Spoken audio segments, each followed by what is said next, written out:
లక్ష కోట్ల వ్యవసాయం 2 సాగు పథకాలకు కేంద్రం ఆమోదం. పీఎం రాష్ట్రీయ కృషి వికాస్, కృషోన్నతి అన్ని వ్యవసాయ స్కీములు వీటి కిందికే. వంట నూనెల్లో స్వయం సమృద్ధి సాధనకు 10,000 కోట్లతో మిషన్ ఏర్పాటు. రైల్వే ఉద్యోగులకు 78 రోజుల బోనస్. మరాఠీ, బెంగాలీ, అస్సామీ, పాలీ ప్రాకృతి భాషలకు ప్రాచీన హోదా. కేంద్ర క్యాబినెట్ నిర్ణయాలు. ఒక మంచి పని కేంద్ర ప్రభుత్వం చేసిందని చెప్పుకోవచ్చు. 1,00,000 కోట్ల వ్యవసాయం, ఎందుకంటే 1,00,000 కోట్ల రూపాయలు దేశవ్యాప్తంగా అన్ని రాష్ట్రాలకు ఇస్తే తెలంగాణ, ఆంధ్ర ఇట్లా ఈ రాష్ట్రాలకు సంబంధించి ఆ పథకాలను, ఎందుకంటే జనాలు వ్యవసాయం చేయడానికి పక్కకు పోతున్నారు, ఇంట్రెస్ట్ పెడతలేరు. ఇప్పటికే ఏదో చిన్నదో పెద్దదో పని చేసుకుందాం, కూలినాలు చేసుకుందామని హైదరాబాద్కో లేకపోతే పట్టణాలకు పోయేటువంటి పరిస్థితి వచ్చింది. వ్యవసాయానికి సరే రైతు బంధు, రైతు రుణమాఫీ ఇట్లాంటివి ఏవో కొన్ని వేసి వాటిని కూడా వ్యవసాయదారులకు ప్రోత్సాహకాల కిందగా చూస్తున్నాం. కానీ ముఖ్యంగా రైతులకు కావలసినటువంటి 4-5 ముఖ్యమైనటువంటి అంశాలను వాళ్ళకి కేటాయిస్తే ఇవన్నీ కూడా అవసరం లేదు. వాళ్ళకి సమయానికి విత్తనాలు దొరికే విధంగా, ఒకప్పుడంటే విత్తనాలు రైతులే స్వయంగా చేసుకునేటువంటి వాళ్ళు. ఎప్పుడైతే విత్తన కంపెనీలు వచ్చినాయో అది మర్చిపోయి బయట నుంచి విత్తనాలు కొనుక్కోవడం మొదలైపోయింది. అట్లా విత్తనాలు సమయానికి రావడం, ఒకవేళ వర్షాభావ పరిస్థితులు ఉంటే లేదా అధిక వర్షపాతం ఉండి పంటలు చెడిపోతే వాటికి కావాల్సినటువంటి ఇన్సూరెన్స్ పథకం అనేటువంటిది కీలకంగా ఉండాలి. ప్రతి రైతుకు కూడా అక్కడ ఖచ్చితమైనటువంటి పంటల బీమా ఉండాలి, రైతు బీమా కూడా ఉండాలి. రైతు బీమా, పంటల బీమా 2 ఉంటే రైతుకు కాస్త ఊరట లభిస్తుంది. కనీసం పెట్టిన పెట్టుబడి అయినా సరే వస్తే వాళ్ళకు కొంత ఇబ్బంది లేకుండా ఉంటుంది. ఇంకా పండించిన పంటను కొనేటువంటి నాదుడు లేనటువంటి సందర్భం. ఇవాళ వడ్ల, సన్నొడ్లు, పెద్ద దొడ్డొడ్లు కేంద్రం కొనేది, రాష్ట్రం కొనేది, మిల్లర్లు పెద్ద రాజకీయం చూస్తున్నాం. ఆ మిల్లర్లు కొనుగోలు చేసింది ఇప్పటికీ ప్రభుత్వానికి అప్పచెప్పకపోవడం, గోడౌన్లలో లేకపోవడం, ఇవన్నీ కూడా పెద్ద అవినీతి కేసులే కనబడుతున్నాయి. కానీ ఎక్కడ రైతులకు న్యాయం జరిగే విధంగా లేదు. ఇట్లా ఒక దగ్గర కేవలం వరి ధాన్యం పండించేటువంటిది కాకుండా ఇవాళ వంట నూనెలకు సంబంధించినటువంటి అంశంలో కేంద్ర ప్రభుత్వం మంచి నిర్ణయం తీసుకున్నది. ఎందుకంటే ఇప్పటికే వంట నూనెలు దాదాపుగా విదేశాల నుంచి దిగుమతి వస్తున్నది. సో వంట నూనెలకు సంబంధించినటువంటి వాటిలలో రాష్ట్ర ప్రభుత్వం ఏ విధంగా ఈ పథకాలను వినియోగించుకుంటుంది. రాష్ట్రీయ కృషి వికాస్ యోజన, కృషోన్నతి యోజన ఈ రెండింటి కలిపి ఇప్పటి వరకు ఉన్నటువంటి 18 పథకాలను హేతుబద్ధీకరించి ఈ 2 కొత్త పథకాల కిందనే ఉంటాయి.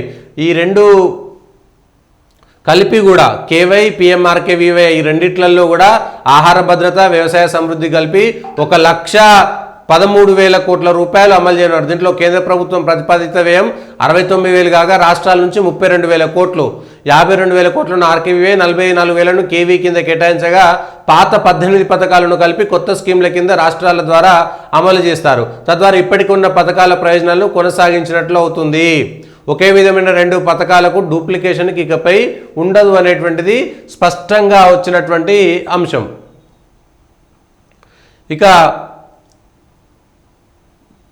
50% పైగా వంట నూనె దిగుమతి చేసుకుంటుంది. ఈ పరిస్థితి నివారించేందుకు 7 కాల వ్యవధికి అమలు చేయనుంది.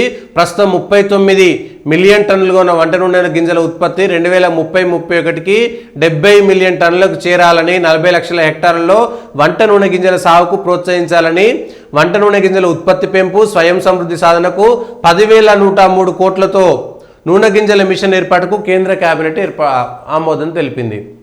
కీలకమైనటువంటి అంశాలు. రోజు వాళ్ళని తిట్టుకోవడం, వాళ్ళు వీళ్ళని తిట్టుకోవడము, లక్షలాది కుటుంబాలు దేశవ్యాప్తంగా, ఈవెన్ రాష్ట్రంలో కూడా కొన్ని లక్షల కుటుంబాలకు మేలు చేసేటువంటి కొత్త రకమైనటువంటి పథకాలు. ఇప్పుడు రాష్ట్రం దానికి తగ్గట్టుగా ఏ విధమైనటువంటి కార్యాచరణ చేపడుతున్నది. ఎందుకంటే కేంద్ర పథకాలు ఉన్నా సరే అవి రాష్ట్రాల ద్వారానే అమలు చేయాలి. కేంద్రానికి డైరెక్ట్గా ఉద్యోగులు ఉండరు. ఇవాళ కలెక్టర్లు కానీ, వ్యవసాయ శాఖ కానీ, మార్కెటింగ్ శాఖ కానీ ఇవన్నిటికీ కేంద్రము పైన వాళ్లకు కొంతవరకే ఉంటుంది. కానీ కింద అమలు చేయాల్సినటువంటి బాధ్యత పూర్తి స్థాయిగా రాష్ట్రాల చేతిలోనే ఉంటుంది. కాబట్టి ఈ రాష్ట్రంలో ఉన్నటువంటి వ్యవసాయదారుల సంఖ్య, లేకపోతే రైతులు, వాళ్ళకు సంబంధించినటువంటి అవసరాలు ఈ కొత్తగా వచ్చింది. ఇప్పటికే సూర్య గారు అనేటువంటి ఒక కొత్త పథకం తీసుకొచ్చి ఈ సోలార్కు సంబంధించినటువంటి కరెంటు ఉత్పత్తికి సంబంధించి వ్యవసాయదారులకు మన దగ్గర తెలంగాణలో ఉచిత విద్యుత్ ఇస్తున్నాం. కానీ ఈ సోలార్ కరెంటును వాడుకునే విధంగా ప్రయత్నం చేస్తే కొంత ప్రత్యామ్నాయమైనటువంటి ఇంధనాలు మనకు ఉపయోగపడతాయి, కొంతలో కొంత లాభం చేకూరుతుంది. ప్రభుత్వానికి సంబంధించినటువంటి కార్యాలయాలైనా సరే ఈ సోలార్ని ఏర్పాటు చేసుకోవాలి. వ్యవసాయానికి సోలార్ అనేటువంటిది కేంద్రం సబ్సిడీలు ఇస్తుంది, గృహ అవసరాలకు సబ్సిడీని ఇస్తుంది, అవి వాడుకోవాలి. దాంతోపాటు ఈ 1,00,000 కోట్ల రూపాయలు దేశవ్యాప్తంగా ఇస్తుంటే ఎన్ని వేల కోట్ల రూపాయలు మన రాష్ట్రానికి వస్తాయి. ఇగో దీనిపైన స్పష్టంగా ఫస్ట్ రాష్ట్రంలో ఈ ఉచిత పథకాలు ఇచ్చి వాళ్ళకి ఇది ఫ్రీ ఇస్తాం, వీళ్ళకి ఇది ఇస్తాం, రైతు బంధు, రైతు రుణమాఫీ ఇవన్నీ పక్కన పెడితే రైతులకు రుణమాఫీ చేయాల్సినటువంటి అవసరం లేదు. పంటలు వాళ్ళు వేసుకున్నటువంటి ఉత్పత్తిని సకాలంలో కొని వాళ్ళకు మద్దతు ధర ఇస్తే వాళ్ళే తక్కువ మిత్తి ఇస్తే వాళ్ళే ఆటోమేటిక్గా కట్టేసుకుంటారు. వాళ్ళకు కూడా అలవాటు అయిపోతుంది. ఎప్పుడైతే ఉచిత పథకాలు ఇస్తారో సోమరైపోతున్నటువంటి పరిస్థితి వచ్చింది. రైతు బంధు ఎట్లాంటి దుష్ప్రయోజనాలు ఇచ్చింది? ఎవరికి ఇచ్చినాం రైతు బంధు?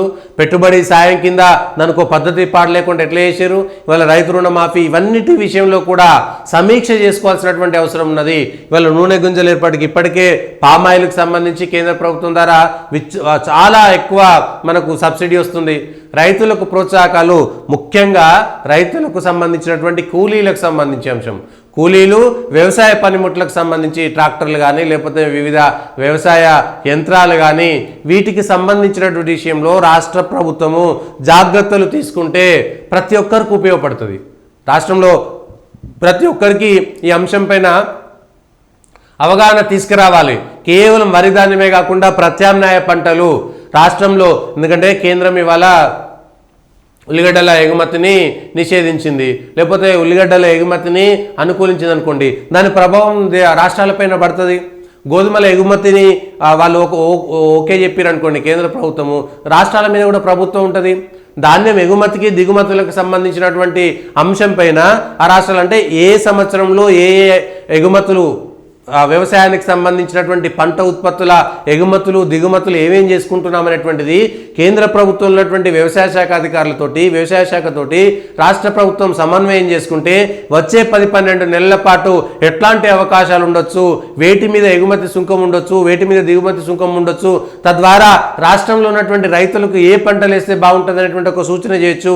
జిల్లాల వారీగా, మండలాల వారీగా పలానా మండలంలో పలానా పంటలు వేసుకోండి, పలానా దగ్గర పలానా పంటలు వేసుకోండి అని అక్కడ ఉండేటువంటి మార్కెటింగ్ అవసరాలు, మద్దతు ధర ఇవన్నీ కలిపి చెప్తే ఇవాళ రైతులకు ఉపయోగపడుతుంది. గ్రామాలు రైతులే భారతీయ ఆత్మకు మూలాధారం. గ్రామాలు రైతులు వ్యవసాయమే భారతీయ ఆత్మకు మూలాధారం. అట్లాంటి రైతులు లేకుండా, గ్రామాలు లేకుండా పోతే ఇవాళ దేశం ఎప్పటికైనా సరే మనం అభివృద్ధి చెందిందని అమెరికాతోటో ఇంకొక దేశంతోటో పెద్ద పెద్ద బంగ్లాలు, పెద్ద పెద్ద రోడ్లు చూసి మనం వాటిని గొప్పగా చూడాల్సినటువంటి అవసరం లేదు. ఉన్న దాంట్లో వ్యవసాయము, రైతులకు తగిన గిట్టుబాటు, వాళ్లకు రైతుకు సంబంధించినటువంటి ఫసల్ బీమా, పంటల బీమా, రైతులకు సంబంధించి రైతు బీమా, ఏదైనా జరగకూడదని జరిగితే రైతుకు కూడా బీమా ఉండాలి. పంటలకు ఏదైనా అతివృష్టి అనావృష్టి వచ్చినా పంటల బీమా ఉండాలి. వాళ్ళు పండించినటువంటి పంటకు సరైనటువంటి మద్దతు ధర ఉండి మార్కెటింగ్ అవకాశం కల్పిస్తే ప్రభుత్వం ఇది చేయలేదా? ఎక్కువ వ్యవసాయం మీదనే ఆధారపడుతున్నాం కదా. ఇవాళ ఓన్లీ వ్యవసాయం మీదనో వ్యవసాయదారుల ద్వారా మనకు పెద్దగా పన్నులు రావడం లేదు కాబట్టి పన్నులు వచ్చే వాటికి ఎక్కువ చేస్తామనేటువంటి మనం పెడితే మరి వ్యవసాయం లేకుండా మనుషులు ఎట్లా బతకాలి? ఒకదాని మీద ఒకటి ముడిపడి ఉండాలి కదా. పోనీ హైదరాబాద్ లేకుంటే ఎట్లా, ఇది లేకుంటే ఎట్లా? అభివృద్ధి అనేటువంటిది అన్నిటి మీద ఉండాలి. కానీ మిగిలిన ఏమీ లేకపోయినా వ్యవసాయం ఉంటే, ఎందుకంటే 40, 50, 60 సంవత్సరాల వెనక్కి వెళ్ళి చూద్దాం, ఏది లేకపోయినా సరే వ్యవసాయము మిగిలినటువంటి కళలతోటి 100 సంవత్సరాల క్రితం మన దేశం ఏ విధంగా సుభిక్షంగా ఉంది? వ్యవసాయ ఆధారితంగానే మిగిలినటువంటి పరిశ్రమలన్నీ కూడా వచ్చినాయి. ఇవాళ మనం అభివృద్ధి పేరిట వ్యవసాయాన్ని వినాశనం చేస్తున్నాము, రైతులను వ్యవసాయానికి దూరం చేస్తున్నాము. ఈ విషయం పైన కేంద్ర రాష్ట్ర ప్రభుత్వాలు శ్రద్ధ వహించాలి. దీనికి సంబంధించి చాలా మంచి పని ఇది, చాలా మంచి పని. ఈ పనికిరాని అనేకమైనటువంటి పథకాల కంటే ఉచితంగా ఇచ్చి సోమరులను తయారు చేసే బదులు నిజంగా వ్యవసాయము, వ్యవసాయ కూలీల లభ్యత కూడా, ఈ మన్రేగాకు సంబంధించి ఈ ఉపాధి హామీ పథకాన్ని కూడా వ్యవసాయానికి అనుసంధానం చేయడం వల్ల చాలా మట్టుకు గ్రామాల్లో ఉపయోగపడుతుంది. ఎక్కడెక్కడ దాన్ని విభజన చేయండి, ఏ రైతుకి ఎంతకాలం ఇవ్వాలి, ఏ రైతు దగ్గర పోతే ఎంత ఇవ్వాలి అనేటువంటి అంశం పైన స్పష్టతనిస్తే వ్యవసాయదారులతో సహా ఇటు రైతులు బాగుపడతారు, కూలీలు బాగుపడతారు, ప్రతి ఒక్కరికి కూడా ఉపయోగం ఉంటుంది. ఇది లేకపోతే మనకి వ్యవసాయం కుంటుపడేటువంటి అవకాశం ఉంది. వ్యవసాయాన్ని ప్రోత్సహించాలి. అట్లాని పూర్తిగా యాంత్రీకరణ చేయడం వల్ల కూడా నష్టమే. మళ్ళా మనకు వ్యవసాయాన్ని పూర్తిగా యాంత్రీకరణ చేయడం కూడా భారతీయ వ్యవసాయ విధానంలోనే అద్భుతమైనటువంటి ఫలితాలు ఉన్నాయి. ఇవాళ ఇక్కడ వ్యవసాయం వచ్చింది కదా, కేకుల్లో క్యాన్సర్ కారకాలు, బ్లాక్ ఫారెస్ట్, రెడ్ వెల్వెట్లు ప్రమాదకరం. బెంగళూరులో 235 షాంపూలలో పరీక్షించిన ప్రభుత్వం 12 షాంపూలలో హానికర పదార్థాలు ఉన్నట్లు తెలిపారు.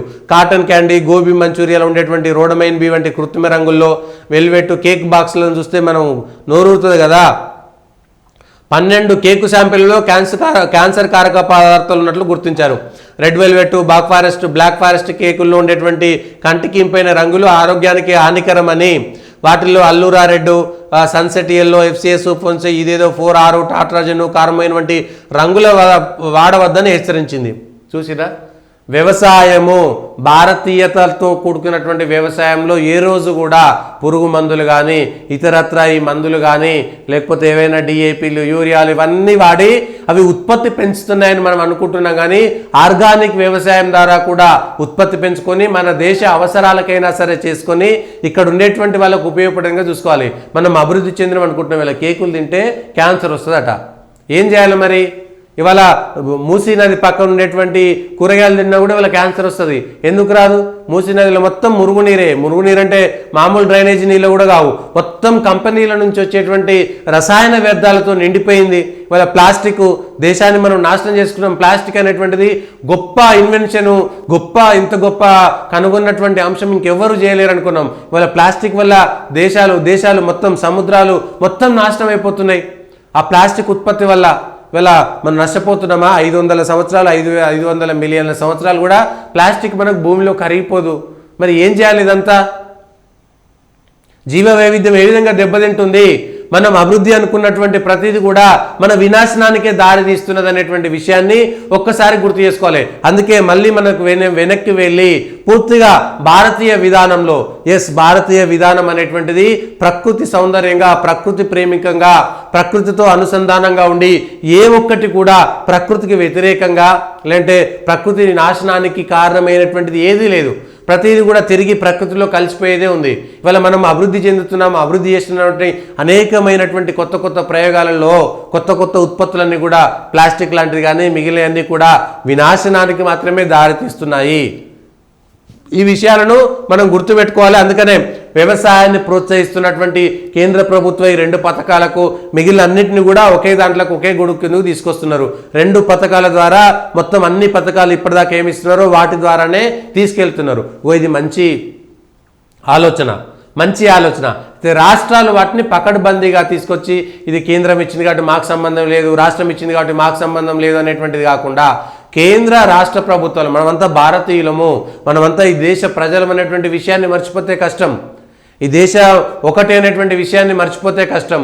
అందుకోసమనే మనం ఈ రాష్ట్ర ప్రభుత్వాలు కేంద్ర ప్రభుత్వంతో ఈ దీనికి సంబంధించినటువంటి సమన్వయం చేసుకోకపోతే కష్టం. ఇక మిగిలిన రోజు వీళ్ళు తిట్టుకురు, వాళ్ళు తిట్టుకురు, బూతులు, అవే వార్తలు అనుకుంటే ఇక మనం అవి తప్ప ఇంకేమి చూపించలేం. అందుకనే ఇట్లా కావాల్సినటువంటి అవసరాలు ఉండేటువంటి ఈ పథకాలకు సంబంధించి ప్రజలకు ఉపయోగపడేటువంటి కూడా దయచేసి ఆదరించాలి ప్రజలు. లేకపోతే వీళ్ళు తిట్టినాయి, వాళ్ళు వీళ్ళు అని గలీజ్ మాటలు మాట్లాడుకునే అన్నీ అవే వార్తలయ్యి అవే చూస్తే జనాలు మిగిలినవి పక్కన పోతాయి. మన అవసరానికి కావాల్సినటువంటి పథకాలు ఏమొస్తున్నాయి, రైతులకు కావాల్సినటువంటి పథకాలు ఏమొస్తున్నాయి, ప్రజలు ఏ విధంగా పొదుపు చేసుకోవచ్చు, ఏ విధంగా కేంద్ర ప్రభుత్వమో రాష్ట్ర ప్రభుత్వం వచ్చేటువంటి పథకాలు ఏ విధంగా ఉన్నాయి, ఉచిత పథకాల, పనికిరాని పథకాల, మంచి పథకాల, రైతులకు ఏ విధంగా ఉపయోగపడతాయి, కుటీర పరిశ్రమలకు, చేనేతలకు ఉపయోగపడేటువంటి ఏంటి, ఇవన్నీ కూడా మనం ఒక్కసారి ఆలోచన చేసుకోవాలి.